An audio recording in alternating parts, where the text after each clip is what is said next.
Today, inshallah, we are going to continue with the story of the best prophet after Prophet Muhammad sallallahu alaihi wasallam, the prophet who is Abul Anbiya, the father of all the prophets, the prophet who by himself impersonates what is Tawheed, the oneness of Allah, that Allah Wahid. This is the first prophet that taught the Tawheed. Ibrahim alayhi salam, we stopped last week when he was a young boy. He was a teenager, living in the house of his father, Azara, as many scholars agreed his father.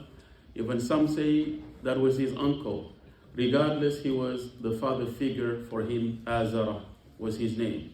He was an idol maker and an idol seller.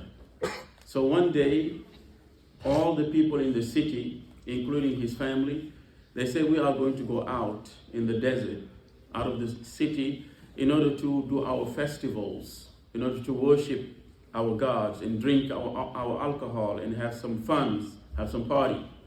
Ibrahim alayhi salam, he said, Inni saqim, I'm sick. But the sickness he was talking about was he was sick, he was tired of what these people were doing. But the people understood that he was sick bodily. So some of the scholars, this is a point that's very important, because some of the scholars, they say, this was something Ibrahim said that looked like a lie, but it was not truly a lie. They said in his life, he told something like that only twice. When he was young, when he said, I'm sick, I don't want to go be part of these festivities because I'm sick. And the other time was when he was with his wife, Sarah, and the evil king wanted to take his wife. But if Ibrahim told him, this is my wife, he would take the wife and kill Ibrahim. But Ibrahim said, this is my sister. What did he mean by this is my sister? This is my sister in Islam. Because even your father is your brother in Islam. Your father is your father, but your brother in Islam. Your mother is your mother, but your sister in Islam.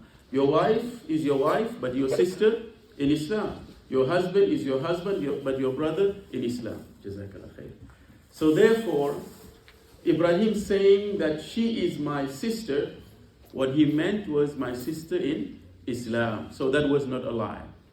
So Ibrahim saying here that I'm sick, I don't want to go. And he left them. They went out. They did all their festivities.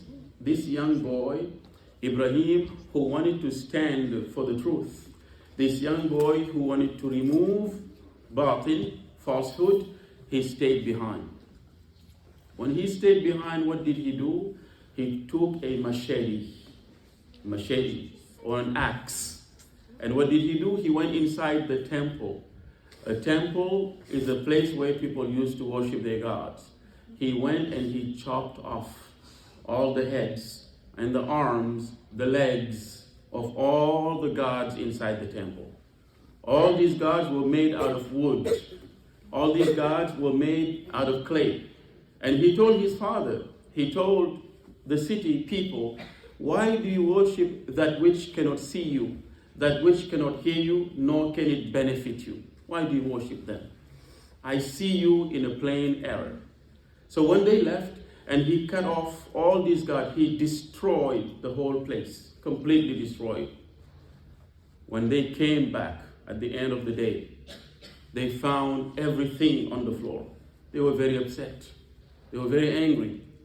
So some of them were asking the question, who did this to our gods?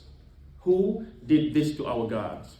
And one of them, he said, I heard a young boy by the name of Ibrahim. He mentioned him by name. It's Qur'an.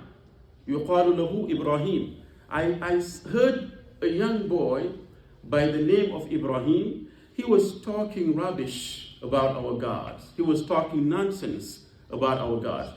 Therefore, he must have been the one who did that. So they say, let's fetch him. Let's look for Ibrahim, this young boy.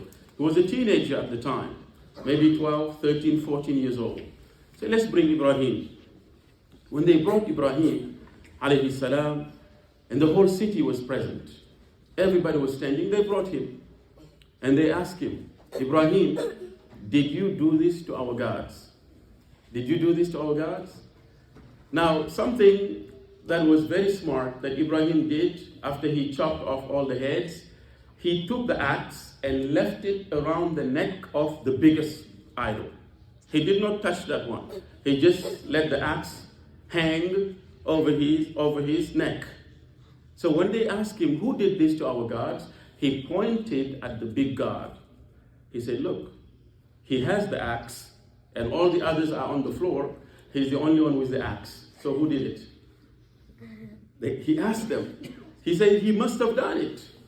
But what was their reply? Their response was, Ibrahim, are you making fun of us? Ibrahim, are you making us look ridiculous? You know he cannot talk. You know he cannot hear. He cannot see. So how can he do this? Ibrahim said, exactly my point. Subhanallah. Ibrahim said, exactly my point. If he cannot talk, he cannot see, he cannot hear, so how can he benefit you? How can he harm you? So Ibrahim, right then and there, he made them look like fools by using his brain. So sometimes when you debate with someone, make a point by using the ridiculous point they are using. You don't even have to come up with something. Just tell them. If you guys, like Abu Hanifa, Imam Abu Hanifa, it is mentioned when he was a young boy. He was young at the time. This was before he was the Imam, Abu Hanifa, a young boy. So there were people who were debating the existence of God. There is no God. God does not exist. So Abu Hanifa, being a young boy, was the smartest in the city. So they said, we're going to bring Abu Hanifa to debate with you guys. So they gave him an appointment one day. Abu Hanifa, instead of coming on time to the appointment, he came late on purpose. He came late on purpose. So these guys are atheists. They don't believe in the existence of God. They say everything happened at random. The sky, the moon, the earth, everything just made itself. It happened at random. Evolution. So Abu Hanifa, in his sound mind, he came late. When he came and joined the people, they said, you are a person of God. You're a believer. And Muslims are supposed to keep their word. We gave you an appointment. Why did you come late? Listen to Abu Hanifa. Abu Hanifa, he said that when I was on the other side of the river, about to cross the river,